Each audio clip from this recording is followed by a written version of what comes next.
আসসালামু আলাইকুম ওয়া রাহমাতুল্লাহ। প্রিয় দর্শক, আজকের ভিডিওতে আমি আপনাদেরকে এমন 10টি আমলের সাথে পরিচয় করিয়ে দিব। এই আমলগুলো যদি আপনি করেন, আপনি দুনিয়াতে অনেক লাভবান হবেন, অনেক কল্যাণ হবে এবং পরকালের জিন্দেগিতেও আপনি এর ফল ভোগ করতে পারবেন ইনশাআল্লাহ। সুবহানাল্লাহ। এত সুন্দর, এত ফজিলতপূর্ণ এই আমলগুলো হবে, আপনি সে আমলের কথা শুনে বলবেন সুবহানাল্লাহ। দর্শক, নবীজি সাল্লাল্লাহু আলাইহি ওয়াসাল্লামের দেওয়া 20টি আমলের মধ্য থেকে আজকে প্রথম পর্বে আপনাদেরকে জানিয়ে দিব 10টি আমল এবং দ্বিতীয় পর্বে বাকি 10টি আমল আপনাদেরকে জানিয়ে দিব ইনশাআল্লাহ। তাহলে চলুন একে একে প্রত্যেকটি আমলের সাথে আপনাদেরকে পরিচয় করিয়ে দিই। দর্শক, আজকের ভিডিওর 10টি আমলের মধ্য থেকে সর্বপ্রথম নম্বর আমলটি হলো নম্বর 1, মানুষের প্রয়োজন পূরণ করা। নবীজি সাল্লাল্লাহু আলাইহি ওয়াসাল্লাম বলেন, যে ব্যক্তি তার মুসলমান ভাইয়ের প্রয়োজন পূরণ করে, আল্লাহ তাআলা তার প্রয়োজন পূরণ করে দেন। যে ব্যক্তি তার মুসলমান ভাইয়ের কোনো অসুবিধা, বিপদ আপদ দূর করে দেয়, আল্লাহ এর বিনিময়ে কিয়ামতের দিন তার কষ্ট ও বিপদের অংশ বিশেষ দূর করে দিবেন। সুবহানাল্লাহ। প্রিয় দর্শক, তাই আমরাও চেষ্টা করব মানুষের প্রয়োজন পূরণ করতে ইনশাআল্লাহ। তাহলে এটি গেল প্রথম নম্বর আমল। দ্বিতীয় নম্বর আমলটি হলো বেশি বেশি জিকির করা।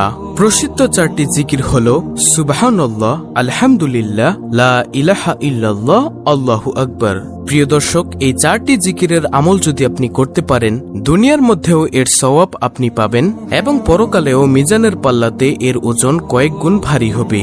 সুবহানাল্লাহ। তাই আমরা প্রতিনিয়ত এই 4টি জিকির করব ইনশাআল্লাহ। তারপরে তৃতীয় নম্বর আমলটি হলো নবী সাল্লাল্লাহু আলাইহি ওয়াসাল্লাম বলেন, আল্লাহ কি তোমাদের জন্য জামাতে এশার নামাজ পড়া হজের সমান এবং ফজরের সালাত জামাতে পড়া উমরার সমান করেননি? এবং যে ফরজ সালাত জামাতের সাথে পড়ার জন্য হেঁটে যায় তাহলে হজের সমান সওয়াব পায়, এবং যে নফল সালাত পড়ার জন্য হেঁটে যায় তার সওয়াব নফল উমরার সমান হয়। সুবহানাল্লাহ। সহিহ আল জামে শরীফের হাদিস।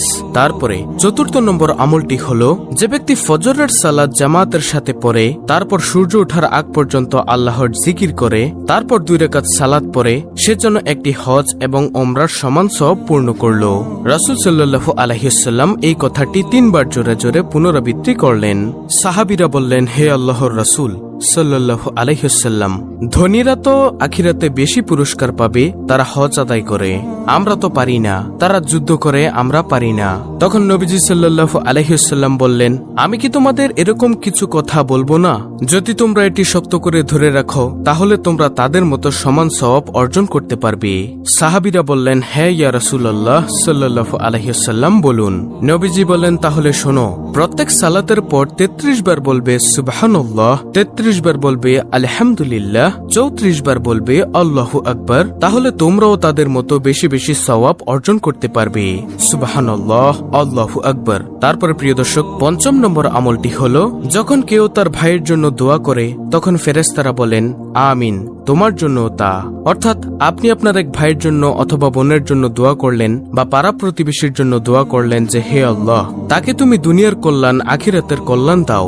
ফেরেশতারাও সাথে সাথে বলতে থাকে, তোমাকেও আল্লাহ তাআলা দুনিয়ার কল্যাণ ও আখিরাতের কল্যাণ দিক। তাই নবী করিম সাল্লাল্লাহু আলাইহি ওয়াসাল্লাম বলেন, যখন কেউ তার ভাইয়ের জন্য দোয়া করে তখন ফেরেশতারা বলেন, আমিন, তোমার জন্য তা হয়ে যাক। সুবহানাল্লাহ। অর্থাৎ ফেরেশতারাও তার জন্য দোয়া করতে থাকে।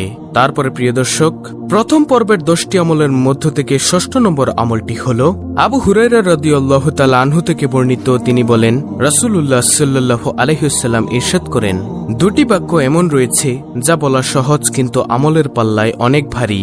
অর্থাৎ আপনার আমল নামার পাল্লায় এই বাক্য দুটির ওজন অনেক ভারী হবে এবং আল্লাহর কাছেও অধিক পছন্দনীয়। সুবহানাল্লাহ। আর সে বাক্য দুটি হলো সুবহানাল্লাহি ওয়া বিহামদিহি সুবহানাল্লাহিল আযীম। প্রিয় দর্শক, এর আগেও আমি অনেক ভিডিওতে এই বাক্য দুটির ফজিলত এবং আমল নিয়ে আলোচনা করেছি, কারণ এই বাক্য দুটির ফজিলত অনেক বেশি। এই বাক্য দুটি যত বেশি পাঠ করবেন তত বেশি সওয়াব। এই বাক্য দুটি খুবই গুরুত্বপূর্ণ, খুবই ফজিলতপূর্ণ। আবু হুরায়রা রাদিয়াল্লাহু তাআলা আনহু বলেন, রাসূলুল্লাহ সাল্লাল্লাহু আলাইহি ওয়াসাল্লাম ইরশাদ করেন, 2টি বাক্য এমন রয়েছে যা বলা অনেক সহজ, আমলের পাল্লায় অনেক ভারী আর আল্লাহর কাছে অধিক পছন্দনীয়।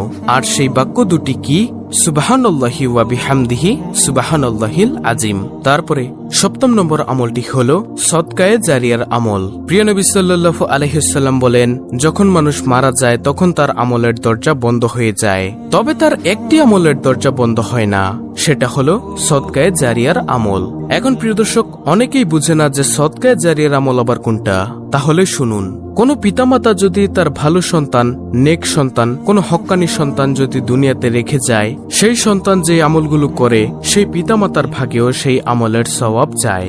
সুবহানাল্লাহ। এবং আপনি যদি দুনিয়ার মানুষের কোনো উপকার করলেন, একটি রাস্তা ঠিক করে দিলেন, একটি ব্রিজ নির্মাণ করলেন, একটি সাঁকো নির্মাণ করে দিলেন, একটি মসজিদ নির্মাণ কাজে অর্থ দিয়ে সহযোগিতা করলেন, একটি মাদ্রাসা নির্মাণ কাজে সহযোগিতা করলেন, এই মানুষগুলো এগুলো ব্যবহার করে এর থেকে যতদিন পর্যন্ত উপকার পাবে, উপকৃত হবে সুন্দরভাবে, ততদিন পর্যন্ত আপনার আমলনামায় সওয়াব ঢুকতেই থাকবে। এটি হলো সদকায়ে জারিয়ার আমল। সুবহানাল্লাহ। আশা করি প্রিয় দর্শক বুঝতে পেরেছেন। তারপরে 8ম নম্বর আমলটি হলো সূরা ইখলাস পাঠ করা, অর্থাৎ কুল হুয়াল্লাহ সূরা পাঠ করা।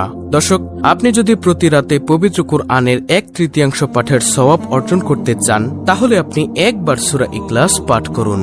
নবীজি সাল্লাল্লাহু আলাইহি ওয়াসাল্লাম বলেন, যদি কোনো ব্যক্তি পবিত্র কুরআনের সূরাতুল ইখলাস 2 বার পাঠ করে, তাহলে সে পবিত্র কুরআন 20 পারা পাঠ করার সমান সওয়াব পাবে। আবার কোনো ব্যক্তি যদি সূরা ইখলাস 3 বার পাঠ করে, তাহলে সে পবিত্র কুরআন সম্পূর্ণ খতম করার সমান সওয়াব পাবে। সুবহানাল্লাহ। দর্শক, আমি বলছি না যে আপনি পবিত্র কুরআন পাঠ করা বাদ দিয়ে শুধু সূরা ইখলাসই পাঠ করুন, কারণ যেহেতু আপনি সমান সওয়াব পেয়ে যাচ্ছেন, কিন্তু এর পাশাপাশি আপনি পবিত্র কুরআনও পাঠ করুন। নবী করিম সাল্লাল্লাহু আলাইহি ওয়াসাল্লাম বলেন, যে ব্যক্তি সূরা ইখলাসকে ভালোবাসে, মহান রব্বুল আলামিনও তাকে ভালোবাসতে শুরু করে। আল্লাহু আকবার। এক সাহাবী দৌড়ে এসে বলল, ইয়া রাসূলুল্লাহ সাল্লাল্লাহু আলাইহি ওয়াসাল্লাম, আমি সূরা ইখলাসকে অনেক ভালোবাসি। নবীজি বললেন, এই সূরা ইখলাসকে ভালোবাসার কারণে আল্লাহ রব্বুল আলামিনও তোমাকে ভালোবাসে, আর এই ভালোবাসার শেষ পরিণাম হলো আল্লাহর জান্নাত। সুবহানাল্লাহ।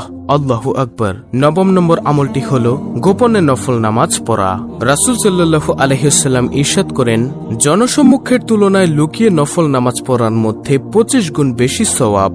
তাই আমাদের নবীজি সাল্লাল্লাহু আলাইহি ওয়াসাল্লাম প্রত্যেক ফরজ সালাতগুলো মসজিদে নববীতে আদায় করতেন, আর বাকি নফল ও সুন্নত নামাজ ঘরের মধ্যে গিয়ে আদায় করতেন, কারণ এগুলোর মধ্যে সওয়াব বেশি। আল্লাহু আকবার। তারপরে প্রিয় দর্শক, 10ম নম্বর আমলটি হলো মানুষের উপকার করা। প্রিয় নবী সাল্লাল্লাহু আলাইহি ওয়াসাল্লাম ইরশাদ করেন, কোন মুসলিম ভাইয়ের প্রয়োজনে কিছুক্ষণ সময় দেওয়া আমার কাছে 1 মাস মসজিদে ইতিকাফ করার চেয়েও বেশি পছন্দনীয়। সুবহানাল্লাহ। তো প্রিয় দর্শক, নবীজি সাল্লাল্লাহু আলাইহি ওয়াসাল্লামের দেওয়া 20টি আমলের মধ্য থেকে প্রথম পর্বে আপনাদেরকে 10টি আমল জানিয়ে দিলাম, এবং দ্বিতীয় পর্বে ইনশাআল্লাহ বাকি 10টি আমল জানিয়ে দিব। অত্যন্ত গুরুত্বপূর্ণ একটি ভিডিওটি ভালো লাগলে অবশ্যই চ্যানেলটিকে সাবস্ক্রাইব করে পাশে থাকা বেল বাটন অল বাজিয়ে দিবেন।